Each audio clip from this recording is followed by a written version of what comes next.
if it isn't my old arch nemesis, the Teen Titans. Yeah. Who is this guy? I am the master of monsters. I am your darkest nightmares come to life. I am Control Freak. So here we have Control Freak, and he is meh. I don't know if he's a beloved character, but if you like him, I love him. But like, come on. His whole character is him being a film nerd. He's one big comedic relief villain, which more of the time feels like he is the butt of the joke, and that may just be the joke, but like, that doesn't make me want to see him more. The only thing really interesting about him is his gimmick of being able to, well, I don't want to say manipulate reality, because that sounds like an oversimplification, but yeah, that pretty much is it. His whole thing is to make the plot happen rather than being a part of the plot. Like, yeah, sure, he is there and the reason things are happening, but his own gimmick overshadows him, and he feels replaceable by his own remote. And this episode just proves that. But I don't want to upset the two Control Freak fanatics out there, so let's just move on. Although, if I had to say like two nice things about Control Freak, is one, that he's well designed. Like, I'm not saying the guy's a Chad or anything, clearly, but that's the whole point. He's supposed to look like a, as Raven puts it, a couch potato with a souped up remote. They just hit a home run. He really does look like Discord, Reddit, and the worst of film Twitter wrapped into one, which is crazy because Discord wasn't even around back then. So the fact they made an accurate depiction of a Discord mod is insane. And the second thing is, his episodes are pretty memorable, but like, none of them are really thanks to him. So I feel like as if I'm giving him too much credit. A couch potato with a souped up remote. I'm petrified. You will be. You will be. I get it. It's the Raven is scared episode, but like, why is she scared here of a giant drop box? Get his remote!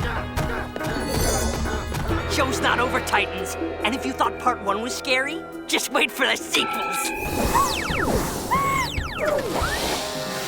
They were clearly in motion earlier, but stopped because of,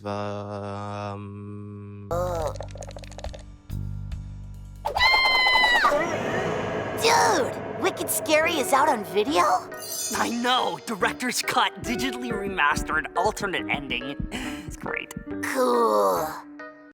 I like Beast Boy being a film nerd. We got a small hint at him being one in Sisters, so it's nice having them actually expanded here. Fight back!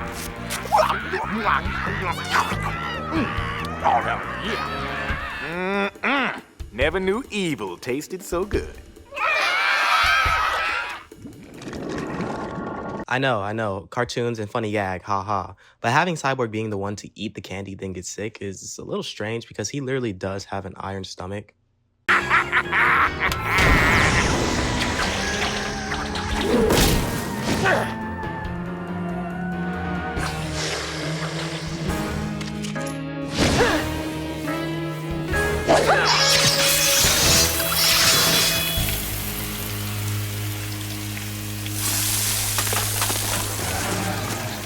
Again, I know, cartoons. Like I said last episode before, I don't want to feel the need to thoroughly analyze stuff that helps move the story along because like pacing and time restraints and stuff, but like moments like these is free pickings to me because it's a giant TV, shelf, candy, and cardboard cutouts. Should you really believe the Teen Titans should be having this hard of a time going against these living objects? You may say something like, oh, well, they're stronger than normal. And to that, I would say, the fuck does that mean? How normally strong is a cardboard cutout? And then I would point out that the stronger than average candy got eaten and the stronger than average tapes and cardboard cutout got dealt with by some sprinklers. I will say though, they always have Control Freak doing something new in his appearances. His powers are never really consistently portrayed, which isn't really a negative or a positive. For me at least. Just take it as a little fact, I guess. I can't live without my remote! Ever think maybe you watch too much TV? Robin says something similar to this again in a later episode, so it's canonically a trait of Robin that he believes watching too much TV is bad for you.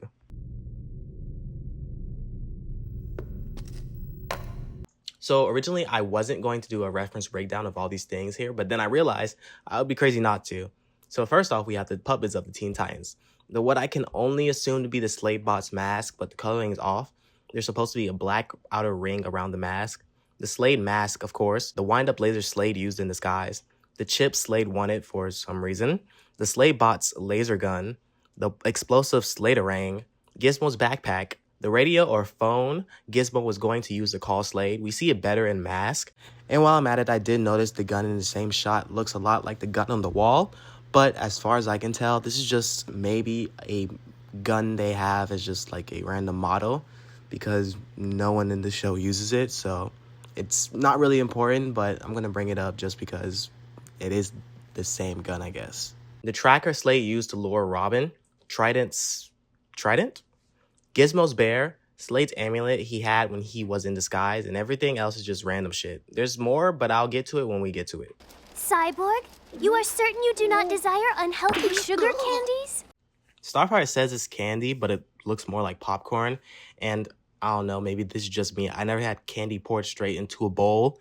So this is either a drawing error or just a Starfire speech error. I know we saw before that the Titans are confirmed to do movie nights, but they got interrupted last time, so now I'm going to talk about it. I just think it's really nice seeing the Titans have some downtime and do actual activities around the tower, especially because it makes the tower feel more like an actual home rather than an HQ. And also, it's just nice having the Titans act like a group of friends and do non-superhero stuff in this very heavy superhero show. It just makes the characters feel more relatable. Is it over?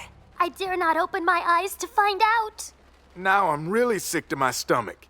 I've fought psychotic villains, robot commandos, and giant oozing monsters, but that is the scariest thing I have ever seen. Okay, two things here. This is a very subtle reference to Robin's time in Gotham, and a few of you might be thinking, yeah, no duh, but I feel like a good majority of people would believe he's talking about Teen Titan villains only. And second off, this is where the slave bots get their name, Robot Commandos, from. Like, seriously, nowhere else do they say their names, but the wiki has them listed as Robot Commandos, so I'm going to keep calling them slave bots because everything else in that sentence were descriptors and not actual names. So as far as I'm concerned, their names are not actually confirmed.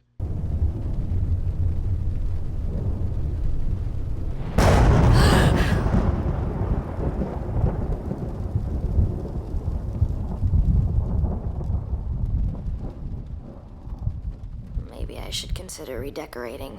So if you're a curious little bee like I am, you were probably wondering if anything changed from Raven's room in Nevermore. And well, not really. Everything is pretty much the same, which is really good. Attention to detail.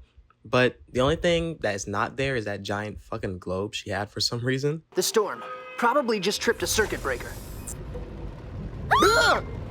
Okay, Beast Boy, you got us. Good one. Dude? I feel like this is good monster design. I'm not going to say it's scary because, like, come on. But I do think this is a very good monster design. I like how sickly its physique looks. I like all the mouths all over its body. What do you mean by that? And originally I was going to say it looked like Slenderman. This shot here making me think that. But this was actually made before Slenderman. Yeah, I was really young when these came out. So it almost didn't occur to me now that they didn't come out around the same time. I was barely 1 when this episode came out and 4 when Slenderman came out. Did I make you feel old or young saying that? Anyways, I like this design, but there is something I would say is scarier than this, but we'll see it later on.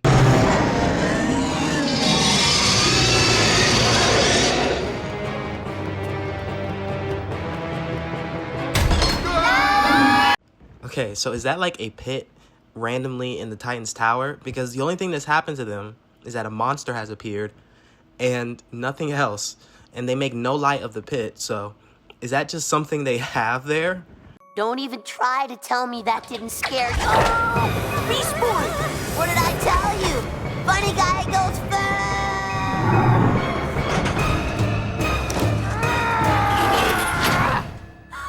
Hey, look, we're back like I said we would. Okay, so in this shot, we have Mumbo's hat, what looks to be Overload's chip, but like we saw them send it away to prison and currently is in prison, so maybe it's a replica or something. We saw it slightly in the scene before, but this is a much better view of Mumbo's wand. The Puppet King himself, which is crazy, and proves to be crazy because he somehow later escapes, a bust of Mad Mod. And yes, in my Mad Mod episode, I know I called him Mad Mob, and I'm still having trouble saying Mad Mod because this is like my 20th take. But anyways, last but not least, the clock that Warp stole, meaning the Teen Titans didn't even return it. They took it. They weren't even gone from the museum or anything. They deadass just walked out with it. Warp got took from his time and turned into a baby for that. I don't want to say justice for Warp, but like, come on, man. Justice for Warp. Fear. That's it. The movie, the monsters, Raven's powers, the answer's right in front of us. If Control Freak isn't behind this, it has to be... Okay, this moment did stick with me because like he gets dragged through a wall, not taken off into the darkness, Does it randomly disappear? Nope. He gets pulled into a wall, which like in itself is terrifying because at least if you like get dragged into the shadows, there's this idea that the light can save you. You know, there's hope. But if you get pulled into a wall, something by definition that is meant to protect you or at least give you privacy, it just screams that no matter what, you are not safe.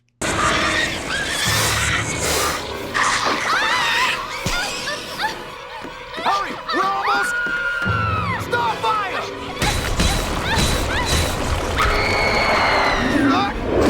We know that Starfire can fly faster than this, so this just shows how completely scared she is, because we learned before that her powers do work on emotions as well. Cyborg. I could use a little more light. Cyborg. And then Cyborg gets the most boring death.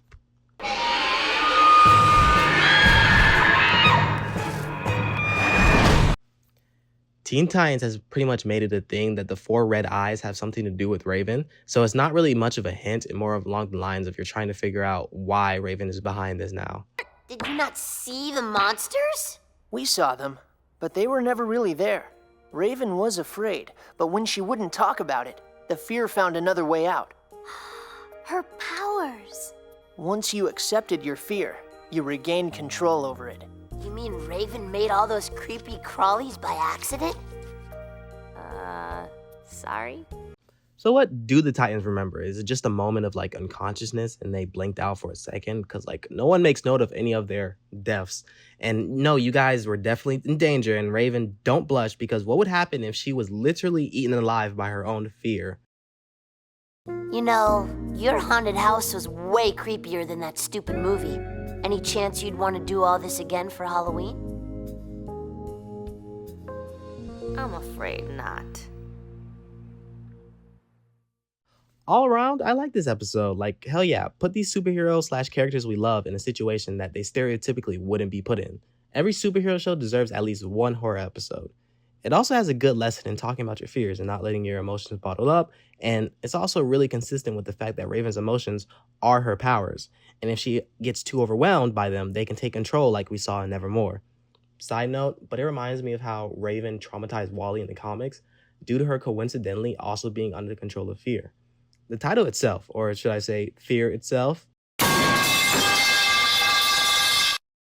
Okay, that wasn't a good one. The quote comes from FDR, and the full version is, "The only thing we have to fear is fear itself." And that's just so perfect. It makes me think that they made this episode solely around this quote. And if they did, amazing, bravo. But I like how they depict fear in this. It might just be me, but they kind of make fear of the unknown type of thing. Because like every time there seems to be an explanation, it gets shut down immediately. Which makes it seem like the fear, the fear itself, is unexplainable, which means it has no reasoning, which makes it all the more terrifying. Anyways, I hope you guys enjoyed hearing me ramble on. I hope you have a great day, a great night, a great week, a great life. Peace, peace.